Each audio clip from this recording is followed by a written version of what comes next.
Las Palmas de Gran Canaria se convertirá el próximo 1 de abril en la primera ciudad española en contar con un juzgado especializado para la violencia contra la infancia y la adolescencia. Será el juzgado de instrucción número 3 de la capital. Su titular, Tomás Martín, está hoy con nosotros para contarnos en qué consiste esta experiencia piloto. Señor Martín, bienvenido. Gracias, encantado de estar aquí. Bueno, es el primer juzgado de violencia específico para la infancia y la adolescencia del país. ¿Qué objetivos tiene esta experiencia piloto? ¿Por qué surge? El por qué surge es una respuesta a un camino ya iniciado.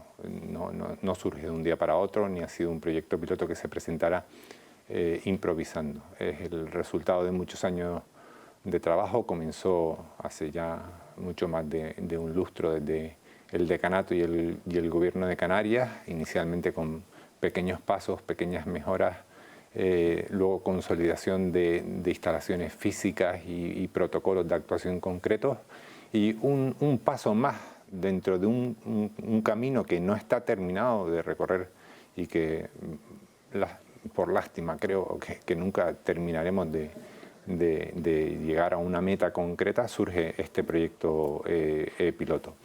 La finalidad esencial del proyecto piloto es, por una parte, saber en qué medida el proceso, los juzgados, somos capaces de adecuar una justicia adaptada a niños, niñas y adolescentes cuando, por las circunstancias que hayan ocurrido, se ven obligados a intervenir como víctimas en un proceso penal. Claro, porque hasta ahora parece que los menores en la justicia solamente teníamos juzgados de menores, pero los trataban desde el punto de vista de posibles responsables penales. No había una atención específica como víctima.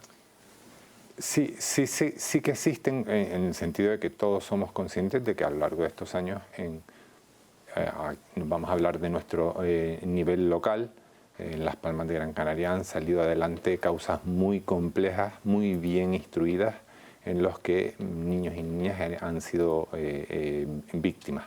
Lo que sí es cierto es que no existía una especialización como tal respecto al niño como víctima y un juzgado que en cuanto tal lo atendiera de forma especializada. Eso es cierto. Lo que ahora tratamos es saber si con este proyecto piloto somos capaces de lograr mejoras frente a lo que antes hacían juzgados dispersos, distintos y cada uno probablemente con un modo de actuar. Si unificando el modo de actuar y unificando el órgano e incrementando la especialización de los sujetos que intervienen en estos casos, conseguimos claras mejoras.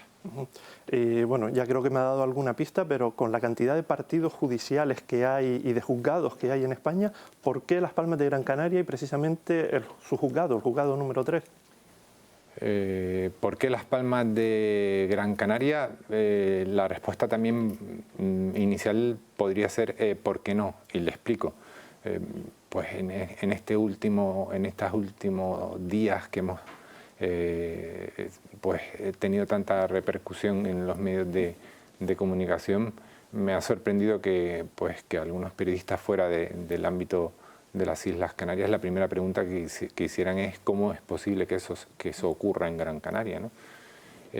No ocurre, como le decía al comienzo, por casualidad. Esto es fruto de una voluntad de muchísimos sujetos que están involucrados en este proyecto, porque esto no depende obviamente ni de una persona ni de una institución. Sin la coordinación, la cooperación y la voluntad de órganos tan distintos, con funciones tan dispares como fuerzas y cuerpos de seguridad del Estado, Instituto de Medicina Legal, Juzgado de Instrucción, el apoyo de la Sala de Gobierno, Fiscalía, todo lo que es la administración y los mecanismos que estableceremos de coordinación con la administración, esencialmente el impulso del decanato y el apoyo decidido y firme del Gobierno de Canarias, no habría sido posible sacarlo. ¿Por qué en Canarias? Porque todos esos organismos e instituciones firmemente han apoyado todo un camino que se ha desarrollado durante muchísimo tiempo. ¿Por qué el juzgado de instrucción número 3? Bueno, pues forma parte de mis inquietudes profesionales la especialización en infancia. Llevo mucho tiempo dedicado a especializarme, a formarme multidisciplinarmente. En las últimas horas he tenido el placer de mandar correos de gratitud a quienes han sido mis profesores en máster, en cursos de especialización, en expertos universitarios o especialistas a los que simplemente durante años he seguido y de los que he aprendido muchísimo. Y el juzgado de instrucción 3 finalmente, porque conté con el apoyo incondicional de mis compañeros de la Junta de Instrucción y de la Sala de Gobierno del Tribunal Superior de Justicia de Canarias. Claro, porque esto es un proyecto piloto que va a durar pues, un máximo de 24 meses, pero lo que se pretende es que tenga continuidad y que si los resultados son tan positivos como imagino que esperan, que se pueda acabar extendiendo pues, por toda la jurisdicción.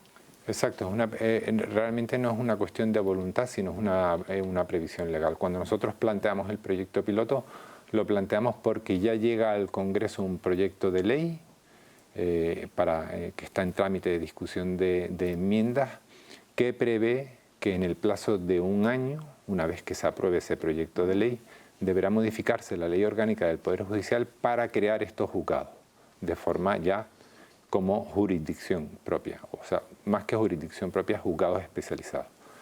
Nosotros lo que pretendemos con este proyecto, dotándolo de todas las herramientas científicas posibles que nos permitan analizar datos, es que cuando se creen ya legalmente esos juzgados, nosotros hayamos podido recopilar suficientes datos que sirvan para que esos juzgados no partan de cero, sino ya con un cierto camino en recorrido. Y obviamente, ojalá durante este transcurso de tiempo, hasta que esos juzgados sean una realidad, a lo largo de España surjan propuestas de iniciativas, de iniciación de proyectos pilotos como estos, que permitan que cuando esos juzgados sean ya una realidad legal, surjan con un bagaje de experiencia importante que les haga mucho más efectivos, eficientes y eficaces. Bueno, ese proyecto de ley del que habla es la Ley de Protección Integral de los menores, bueno, de los niños y los adolescentes. ¿Qué espera de esa ley? ¿Qué puntos clave cree que debería recoger precisamente para proteger convenientemente a los menores y adolescentes? Que recordemos que estamos hablando desde 0 hasta 18 años. Bueno, ¿qué espera uno de una ley? Es una cuestión que obviamente tiene un matiz subjetivo que debe a veces reexaminar y reanalizar. Lo importante ahora mismo es que estamos ante un texto que tiene un recorrido político a través de distintas fuerzas políticas, porque la inicia un partido, la continúa otro partido y en principio lo razonable es que la culmine otro partido, por lo tanto entendemos que es un texto que cuenta con un gran apoyo, que cada uno de esos partidos ha tratado de irla mejorando, puliendo, adaptando a los informes de los organismos que tienen la facultad de informar sobre los textos legales, y lo que esperamos a expensas de lo que se pueda introducir o modificar o suprimir en el trámite de enmiendas es un auténtico cambio de paradigma. La ley introduce mecanismos que realmente nos ponen en un nuevo escenario. Mecanismos como la obligación de denunciar frente a la apreciación de indicios de que se ha podido cometer un delito contra un niño o una niña, es ya una auténtica un cambio de modo de actuación en lo que hemos tenido hasta ahora, pero introduce muchísimos más mecanismos en cuanto a evitación de discriminación por razón de determinadas circunstancias o el empoderamiento de los niños y las niñas a la hora de detectar que pueden o que están siendo víctimas de un delito, y muchísimos porque realmente la ley introduce toda un cambio de estructura en muchísimos sectores, porque va desde la medicina, al trabajo social, a la justicia, a las fuerzas y cuerpos de seguridad del Estado, incluso en materia de publicidad. Pero si al final tuviéramos que decir, vale, pero mire, dígame cuál es el punto. Para mí el gran cambio es que profesionaliza la atención a la justicia. Hace un cierre inclusivo, una profesionalización de todos aquellos que tienen que trabajar con la infancia y la adolescencia. Es decir, ya no cabe el voluntarismo. Hay que tener un cierto nivel de formación y esto lo exige en todos los campos y hay que acreditar esa formación. Entiendo, por tanto, que esta ley viene o debería venir a cubrir un vacío que ha existido hasta ahora en la propia estructura de la Administración de Justicia, ¿no? Que parece que los menores han sido un poco, a lo mejor, los grandes olvidados. Esta ley, que entiendo que sigue un poco la inspiración de la Ley Integral de Violencia contra la Mujer, pero ahora adaptada o específicamente enfocada a menores, pues eso viene a cubrir esa laguna, ese vacío. Sí, el mandato, entre otros organismos con los que nos vinculamos por los tratados internacionales que firmamos y por aquellas organizaciones internacionales a las que pertenecemos, como el Consejo de Europa, nos habla de una justicia adaptada y de la necesidad de lograr una justicia adaptada. Y una justicia adaptada precisa de la participación de los niños y las niñas durante los procedimientos judiciales, de que se les considere en serio, de que se escuche su opinión, de que se establezcan mecanismos para evitar que el proceso les victimice. Es decir, el Estado no puede conformarse o no puede aquietarse o no puede estar tranquilo cuando es consciente o puede llegar a ser consciente de que un menor, al pasar por un proceso penal, es victimizado y está sufriendo en ese proceso penal. Y nosotros tenemos que ser capaces de darle la vuelta al proceso. Que no sufra lo que se llama la doble victimización. La doble victimización. Y no evitar la consecución del objetivo de que el proceso puede ser restaurador en lugar de victimizador.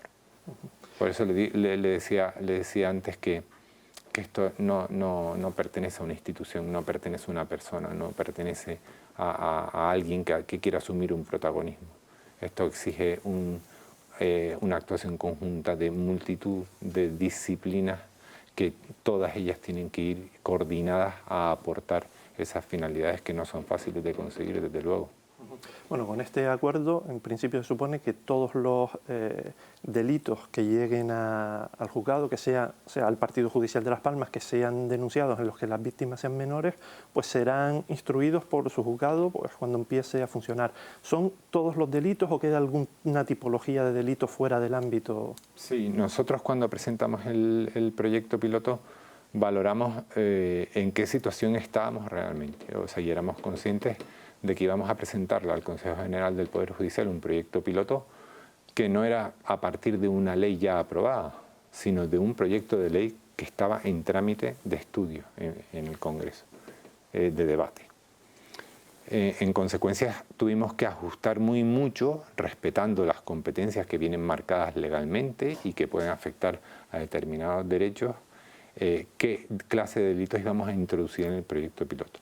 Y entonces introdujimos una serie de delitos que pensamos que nos iba a permitir obtener muchísima información en cuanto a cuánto íbamos a poder aportar a partir de esa experiencia de piloto a los programas de prevención, de detección precoz o de intervención.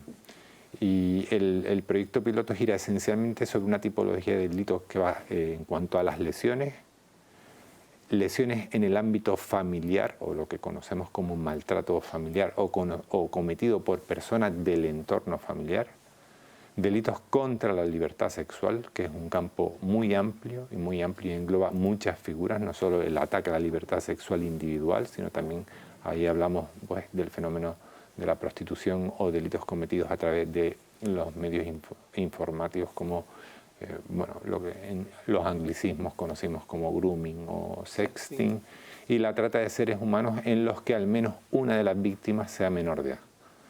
Y ahí encajamos y consideramos que con esa de delitos era suficiente para poder superar el filtro que el Consejo General del Poder Judicial obviamente debía supervisar, y que a su vez hacía efectivo y eficaz el hecho de desarrollar un proyecto piloto como este. Y bueno, me nombraba dentro de esa categoría el maltrato, digamos, dentro del ámbito familiar, y cuenta ahora mismo la Administración de Justicia o el sistema en general con herramientas suficientes para dar respuesta a ese fenómeno, sobre todo cuando entendemos que esos malos tratos o que esos delitos pueden estar cometidos precisamente por quienes tienen la obligación de velar por esos menores, de protegerlos. Sí contamos con herramientas, no podemos decir que contemos con todas las herramientas. Y en esto enlazamos con la pregunta de por qué en Gran Canaria. Mire usted, España lleva sin plan de infancia y adolescencia ya 2 años. El Ayuntamiento de Las Palmas de Gran Canaria tiene un plan propio de infancia y adolescencia hasta el año 2024, si no me equivoco. En cuanto a medios técnicos, contamos con todos los medios técnicos. En cuanto a apoyo para hacer frente a deficiencias de medios técnicos, contamos con todo el apoyo del Gobierno de Canarias, así lo ha expresado. En cuanto a medios personales, contamos con los medios personales necesarios para hacer frente a esas situaciones. Y después, lo que sí es cierto es que contamos con una de las mejores unidades especializadas en atención a esta clase de delitos, tanto del Cuerpo Nacional de Policía como de la Guardia Civil. Contamos con una unidad especializada adscrita a los juzgados de la Policía Local de Las Palmas. En el desarrollo y previo al inicio de este proyecto piloto vamos a mantener contactos pues, con el Gobierno de Canarias en cuanto a lo que es la atención a la infancia y a la familia, con los servicios sociales de los ayuntamientos. Vamos a filtrar y a perfeccionar el modo de actuación en coordinación con el Instituto de Medicina Legal, tan importante en esta materia. Estamos ya en contacto y limando cuestiones referidas a la relación con Fiscalía. Entonces, una cuestión es, ¿contamos con los medios? Sí. ¿Son delitos fáciles de llevar a juicio con pruebas suficientes para que se formule un escrito de acusación o para que...? No, son delitos complejos. Y en nuestro papel de instrucción, porque nosotros nos limitamos a investigar, nuestro papel es el de recopilar y acumular dentro de una causa los indicios racionales de criminalidad que se obtengan, que van a ser valorados ya por los sujetos que intervienen a posteriori. El Ministerio Fiscal, la acusación si está personal, la defensa del investigado y si hay un juicio, el órgano de enjuiciamiento.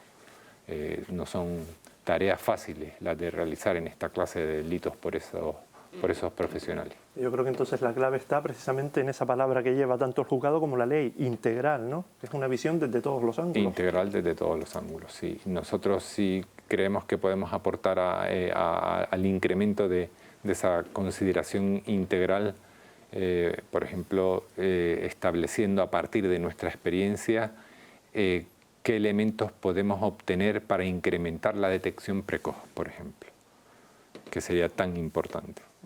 Menos tanto, o también el tratamiento como víctima, el no revictimizar, sino el evitar posibles víctimas futuras.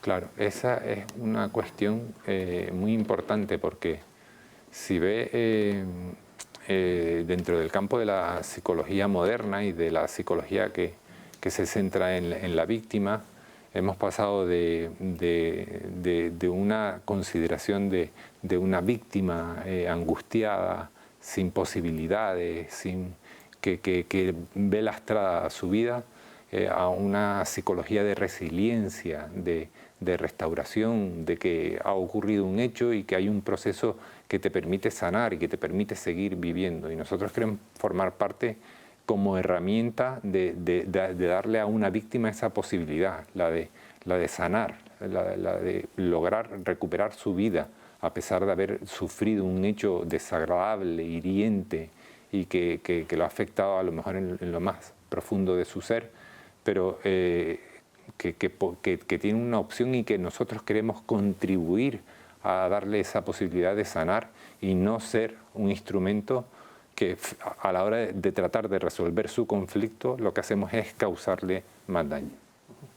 Pues, señor Martín, esperemos que este proyecto piloto sea solo el comienzo precisamente de una especialización que acabe extendiéndose por todo el país y que contribuya a lograr esos objetivos que nos ha desgranado, y le emplazamos a venir dentro de unos meses cuando el proyecto ya esté encarrilado a comentarnos esos avances. Pero de momento muchísimas gracias por haber estado con nosotros y contarnos pues cómo espera que sea esta experiencia. Muchas gracias a ustedes y muchas gracias por la labor de difusión tan importante en estos momentos, y por supuesto acepto la invitación a efectos de futuro. Pues nada, muchísimas gracias por haber estado, y a todos ustedes también, muchísimas gracias por haber estado al otro lado. Ya saben que pueden seguir informados en nuestras redes sociales y en nuestra web, en tiempodecanarias.com, y hasta la próxima. Solo podemos decirles, sean felices.